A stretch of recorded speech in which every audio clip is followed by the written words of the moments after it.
All right, everyone. Vox was talking the other day about how Donald Trump won the election because of racial resentment. It seems like it's an artificial fixing of demographic like related voting data, and it's really dishonest. This isn't the first time that one of these groups has done so.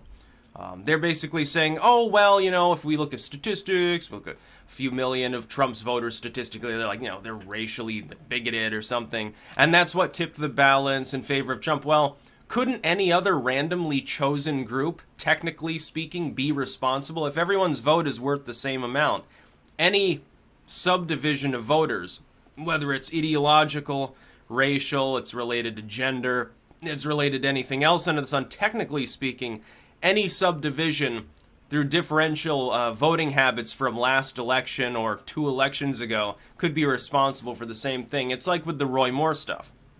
In the wake of Roy Moore losing to what's his name there, they said, oh, black women saved us because the turnout was higher and they voted overwhelmingly for Moore's challenger. And by the way, has he even bothered to drop out yet? I'm not sure that he has. I think he's still demanding a recount or some crazy shit like that. He should just step aside and not make an embarrassment of himself more than he did with his horse. Because that was that's what sunk his campaign. The fact that he ambled in looking like he was drunk or in a part for Blazing Saddles too. There's a little bit of a problem, I think, for the voters. It's like, you're not in Texas, you're in Alabama. There's a little bit of a difference there, I think, culturally.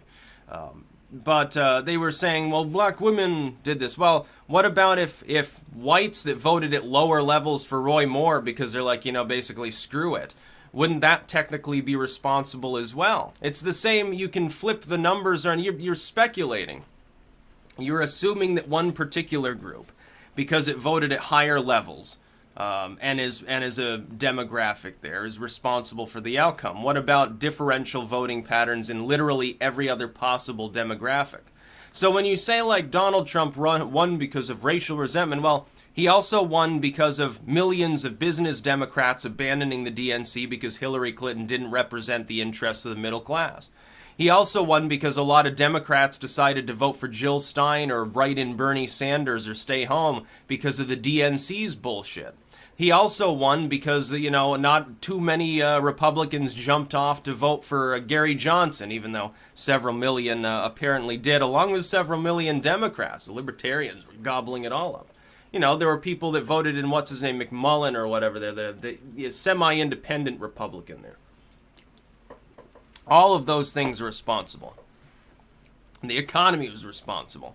Well, technically that would mean Obama was responsible for Donald Trump winning because, the flyover states and small-town America didn't see enough of a recovery, so they were more turned on by Trump's sort of populist message.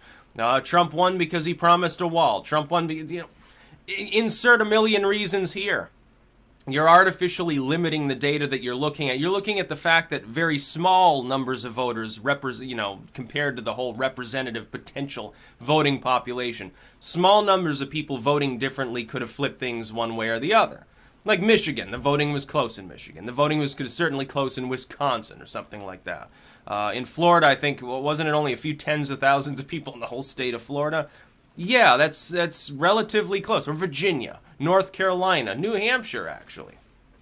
Some of these other states. I think Maine was fairly close, if I remember correctly. Although I think Hillary won it by almost double digits, so, not that close maybe. I think it was closer than when Obama was running. I think he won it by 15, if I remember. So when you're looking at this voting data and saying, ooh, it's more racism, can we also point something else out? Didn't, technically speaking, Obama, under those same terms, win because of racial resentment? Look, you had people whipped up into a frenzy towards the end of the Bush era, especially in the wake of Katrina. One of the big attack lines that was used, and I don't believe this at all.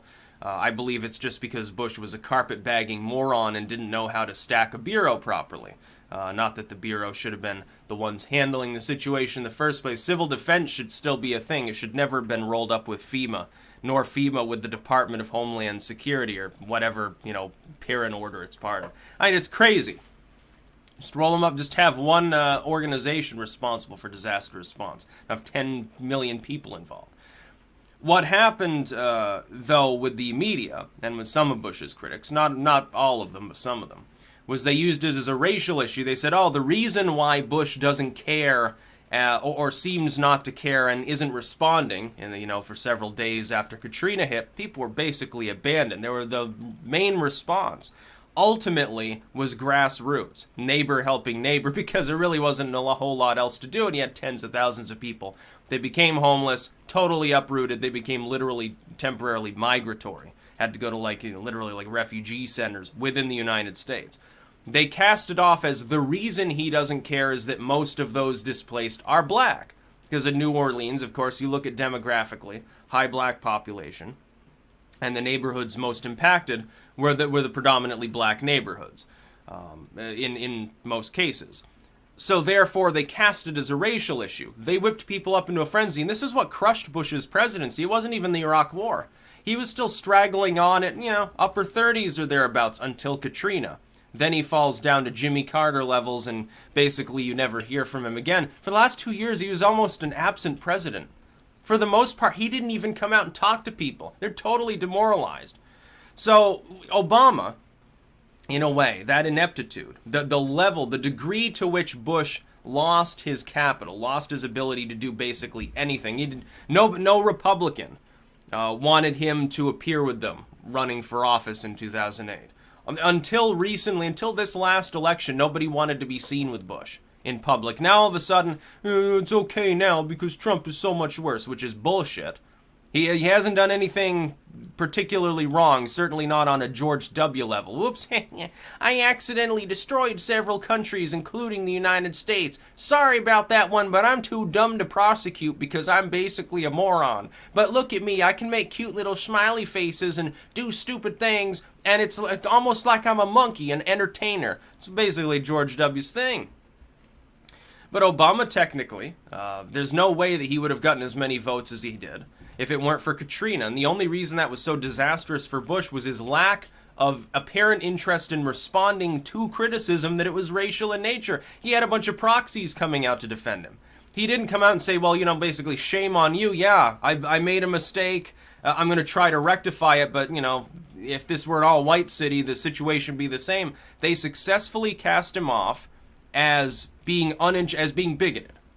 And that was a big effect upon his presidency. We're talking half of his supporters suddenly won't say in public they support him anymore. If you supported him by the time of Katrina, you obviously don't care too much about morality anyway, though, because you basically, oh yeah, I overlooked the Iraq War being a disaster for the last couple of years.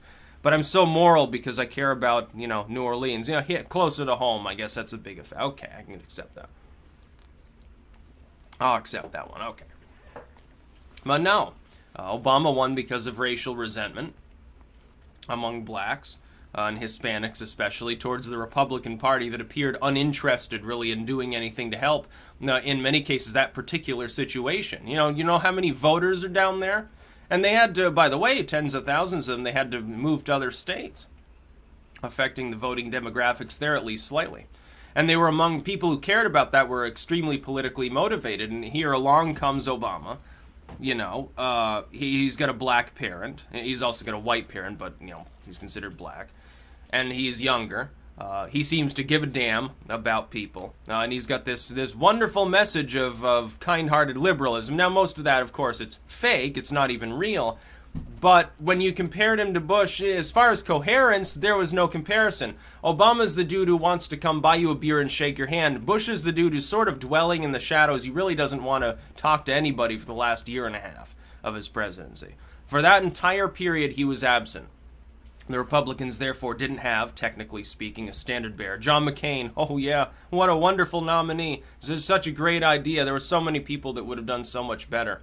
By then he's probably already had a precancerous lesion in his skull. That couldn't have helped. Maybe that's why he's crazy enough to get caught on a hot mic saying "Bomb, bomb Iran."